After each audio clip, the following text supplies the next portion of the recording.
सबको नमस्ते। गीता में कर्म को ही सबसे महत्वपूर्ण स्थान दिया गया है, क्योंकि मनुष्य कर्म योनि का प्राणी है और कर्म के आधार पर ही उस व्यक्ति की आगे गति होगी। गति किस प्रकार की होगी वो उसके कर्म पर ही निर्भर करता है।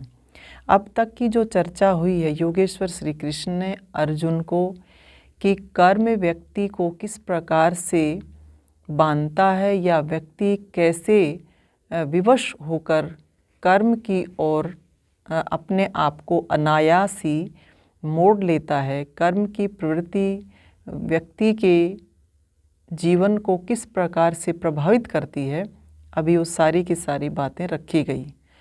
अब दूसरी बात यहाँ ये उपस्थित होती है कि जहाँ कर्म न करने की बात आती है कि कर्म संन्यास की व्यक्ति कर्म करते हुए भी कर्म न करने जैसा हो जाए, उसका क्या उपाय हो सकता है? क्या और भी इसकी कोई विधि दी गई है? तो योगेश्वर श्री कृष्ण आगे अर्जुन को समझाते हुए इसी बात को आगे बढ़ाते हैं और क्या कहते हैं कि किम कर्म इति कवयो अप्यत्र मोहिताः तत्ते कर्म प्रवक्ष्यामि यज्जात्वा मोक्षसे अशुभात्। इस श्लोक के माध्यम से योगेश्वर श्री कृष्ण कहते हैं कि कर्म क्या है, अकर्म क्या है, इस विषय में विद्वान भी भ्रमित हैं।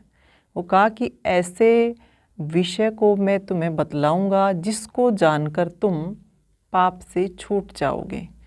अब इस श्लोक के माध्यम से योगेश्वर श्री कृष्ण ये बताते हैं कि कर्म क्या है और अकर्म क्या है, यानी कर्म योग क्या है और कर्म संन्यास क्या है। अब तक हमने ये सुना कि कर्म योग और कर्म संन्यास।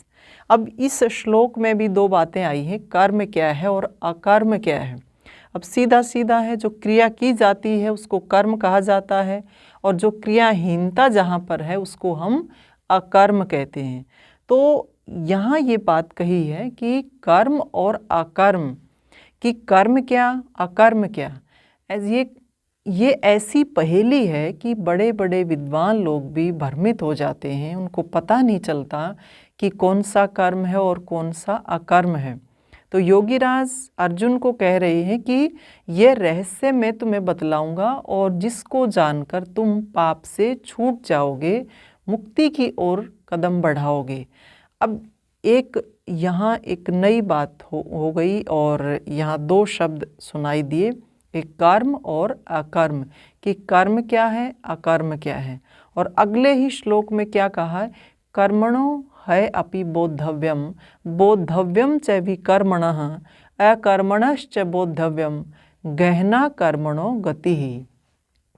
ये कहा कि निसंदेह कर्म का भी स्वरूप हमें जानना चाहिए, अकर्म का भी स्वरूप जानना चाहिए। और तीसरा एक बात और इसमें आई है, विकर्मण, कि कर्म अकर्म और विकर्म, तीन बातें आई कि कर्म क्या है उसको भी जानना चाहिए, अकर्म क्या है कि कर्म न करना वो क्या है उसको भी जानना चाहिए, और विकर्म यानी विपरीत कर्म क्या है उसको भी जानना चाहिए। क्यों? क्योंकि कर्मों की जो गति है वो बहुत ही गहनतम है, उसको समझना बहुत ही मुश्किल है, परंतु असंभव नहीं है।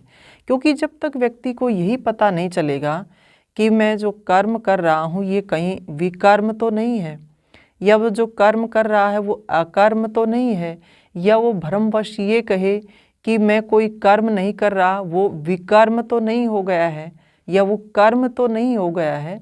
तो इन तीनों को जानना बहुत आवश्यक है। पहले श्लोक में कर्म और अकर्म के बारे में बताया, दूसरे में कर्म अकर्म और विकर्म के बारे में बताया कि तीनों को जानना बहुत आवश्यक है, क्योंकि इन तीनों को जानने के बाद ही व्यक्ति ये जान पाएगा कि मेरा कर्म जो है वो अकर्म तो नहीं बन गया है, या विकर्म यानी उल्टा कर्म तो नहीं बन गया है। ये कर्मों की गति अपने आप में बहुत गहरी है।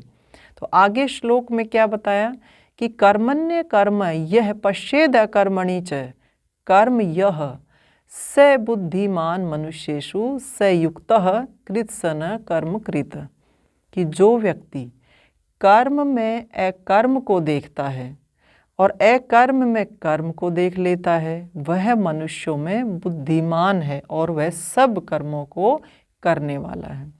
अब ये बात इसके अंदर उठाई गई है कि जो व्यक्ति कर्म में अकर्म को देख लेता है और अकर्म में कर्म को देख लेता है वही व्यक्ति जो है सभी मनुष्यों में बुद्धिमान कहलाता है, वही योग युक्त कहलाता है और वही जो है सब कर्मों को करने वाला होता है। अभी इसकी पहेली को सुलझाना बहुत आवश्यक है। ये कर्म का रहस्य अपने आप में बहुत अद्भुत है और पूरी गीता को आप शुरू से और अंत तक पढ़ जाएंगे तो कर्म के बारे में ही उसमें सारा का सारा संदेश छिपा है। कर्म के ऊपर ही सबसे ज़्यादा उसमें प्रकाश डाला गया है। अब हमारे जो कर्म शास्त्रकार हुए हैं उन्होंने 3 प्रकार के कर्म बताए हैं। सबसे पहले नित्य कर्म, दूसरा है नैमित्तिक कर्म और तीसरा है काम्य कर्म। अब नित्य कर्म क्या है कि नित्य कर्म व्यक्ति प्रतिदिन की जो उसकी अपनी जो दैनिक दिनचर्या है और अपने से व्यक्तिगत रूप में जो भी वो कार्य करता है वो सब नित्य कर्म में आते हैं। दूसरे प्रकार के जो कार्य होते हैं उसको हम नैमित्तिक कार्य करते हैं, यानी उसके साथ और कोई व्यक्ति जुड़ जाता है, यानी वो उसके दैनिक दिनचर्या में माता पिता की सेवा है, अतिथियों की सेवा है, वो इस प्रकार का जो वो कर्म करता है वो नैमित्तिक कर्म बन जाता है। तीसरे प्रकार का जो कर्म होता है वो काम्य कर्म है, यानी अपनी कामना की पूर्ति के लिए जो भी कार्य किया जाता है उसको काम्य कर्म कहा जाता है। यानी व्यक्ति अगर मेहनत करता है तो उसके पीछे क्या भाव है कि मुझे नौकरी प्राप्त करनी है, यानी मेरे को पैसा कमाना, कोई ना कोई कामना लेकर के व्यक्ति कर्म करता है। तो कहा 3 प्रकार के ये कर्म हमारे कहलाते हैं। परंतु व्यक्ति को इस रूप में सावधान होने की आवश्यकता है कि कौन सा कर्म कब अकर्म बन जाए और कौन सा अकर्म कब कर्म बन जाए और कौन सा कर्म विकर्म बन जाए, इसके बारे में हमें बहुत ही सावधानी के साथ सोचने की आवश्यकता है। उदाहरण के रूप में एक व्यक्ति नदी के किनारे बैठा है, ध्यान कर रहा है और पास में नदी है, नदी में एक बच्चा डूब रहा है, कह रहा है बचाओ बचाओ, परंतु वो व्यक्ति अपना ध्यान कर रहा, कह रहा है कि मुझे तो अपनी जो दैनिक दिनचर्या है उसको पूरा करना है और ईश्वर की मेरे को आराधना करनी है, ईश्वर का ध्यान करना है। तीसरा व्यक्ति उसके पास आता है, वो कहता है अरे तू ये क्या कर रहा है, तू ये काम कर रहा है, दूसरी तरफ एक बच्चे की जो चीख पुकार हो रही है, तो वो कार्य जरूरी है या वो कार्य जरूरी है। तो अब आप ये देखिए वो कर्म कर रहा, अपना नित्य कर्म कर रहा है, ईश्वर की आराधना कर रहा है, ईश्वर की उपासना कर रहा है, परंतु पास में वो बच्चा नदी में डूब रहा है, उसकी आवाज़ आ रही है चिल्लाने की, लेकिन उसको नहीं बचा रहा है। तो क्या होगा, उसका जो वो कर्म है वो विकर्म बन जाएगा, वो उल्टा कर्म उसका बन जाएगा। उसको जो वो ईश्वर की उपासना जो कर रहा है उसका वो फल उसको मिलेगा नहीं। अब दूसरा उदाहरण हम लेते हैं, क्योंकि ये छोटे छोटे जीवन में इतनी सारी घटनाएं घटती हैं।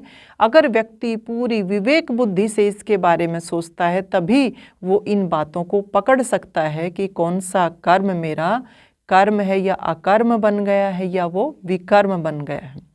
2 दोस्त जो है जाते हैं हिमालय की ओर, रुपया पैसा इकट्ठा करके जा रहे हैं कि अब तो हम परमात्मा का ध्यान करेंगे, साधना करेंगे, तप का जीवन जिएंगे।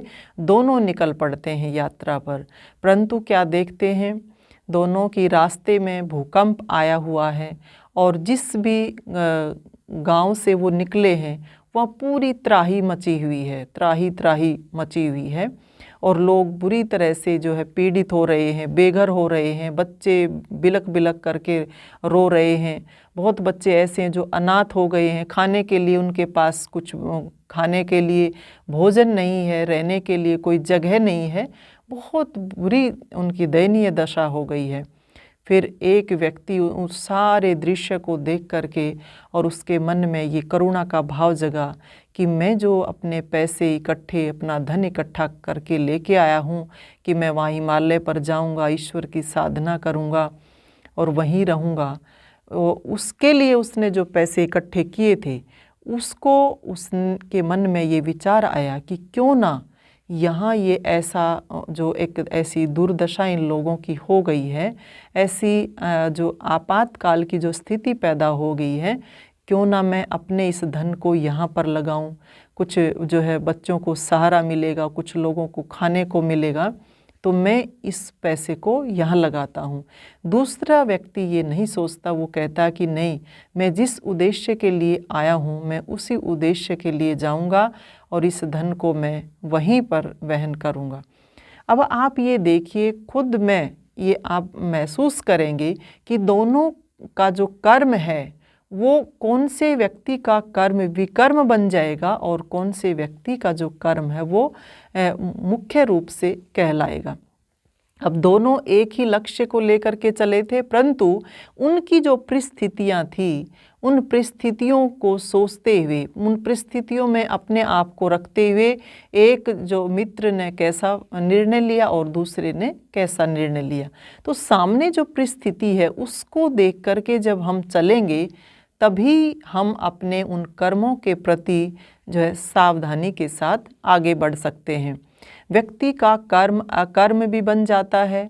एक व्यक्ति, एक विद्यार्थी पूरी तरह से अपनी तैयारी करता है, नौकरी पाने के लिए कई इंटरव्यू देने के लिए जाता है और वहाँ पर उससे जो पूछा जाता है तो क्या हो जाता है, वो एक भी प्रश्न का जो है उत्तर नहीं दे पाता, तो वो जो उसका कर्म था वो अकर्म बन जाता है। दूसरी बात, जो एक बच्चा है परीक्षा देने के लिए जाता है, अब वो कर्म कर रहा है, पढ़ रहा है, परंतु परीक्षा में कुछ भी लिख करके नहीं आता, तो वो अकर्म उसका बन जाता है। अब कर्म जो है अकर्म, कर्म कैसे बनता है या अकर्म जो है विकर्म कैसे, उल्टा कर्म कैसे बनता है। अब बहुत सारे लोगों की ये सोच है, ये मान्यता है और उसी मान्यता को हम आज भी ढो रहे हैं। व्यक्ति कहता है मैं कोई कर्म नहीं करूँगा, मैंने संन्यास ले लिया है और अब मैं सब छोड़ छाड़ करके और आराम से एक तरफ रहूँगा।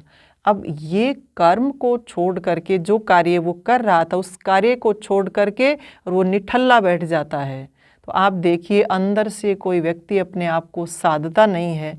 तो शरीर से भले ही उसने कर्म करना छोड़ दिया, परंतु मन में जो संकल्प विकल्प जो उसके चलता रहता है, उसके माध्यम से, चिंतन मनन के माध्यम से जो कर्म करता है, उस कर्म से वो किस प्रकार से बच सकता है। और वो कर्म जो है विकर्म भी हो सकता है, क्योंकि दूसरे के प्रति जो है बुरी भावना भी उसके मन में आ सकती है।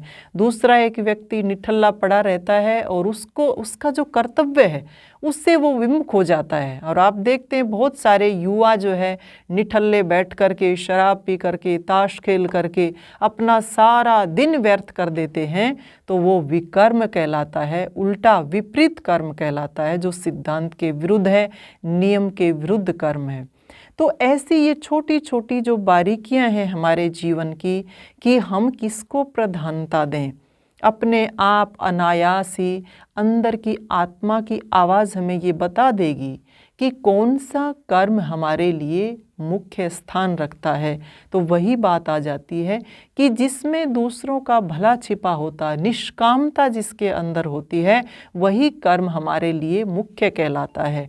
तो इसमें 3 कर्मों के बारे में बताया, कर्म, अकर्म और विकर्म।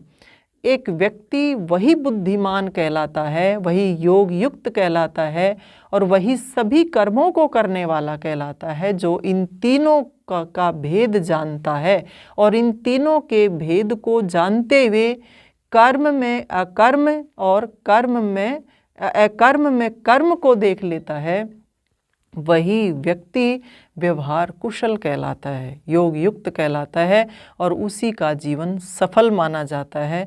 कर्म की कुशलता हमारे लिए बहुत ही महत्वपूर्ण स्थान रखती है। तो निष्कामता के साथ जब हम आगे बढ़ेंगे, इन तीनों के रहस्य को अच्छे से समझ पाएंगे। जीवन एक बहुत बड़ी परीक्षा है हमारी, संघर्ष ही हमारे जीवन का आधार है।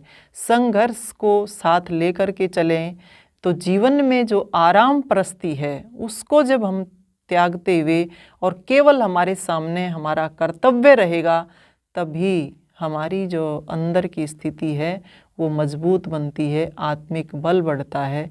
तो हमें अपने इन आराम परस्ती के जीवन को छोड़ते हुए अपने उस कर्तव्य को सामने रखते हुए आगे बढ़ते रहेंगे। एक बहादुर योद्धा की तरह, एक वीर योद्धा की तरह जब हम अपने इस कर्म भूमि में हमेशा सजग सचेत होकर के चलेंगे, जीवन तभी निखरेगा। इन्हीं शुभकामनाओं के साथ आप सबका धन्यवाद। सबको नमस्ते।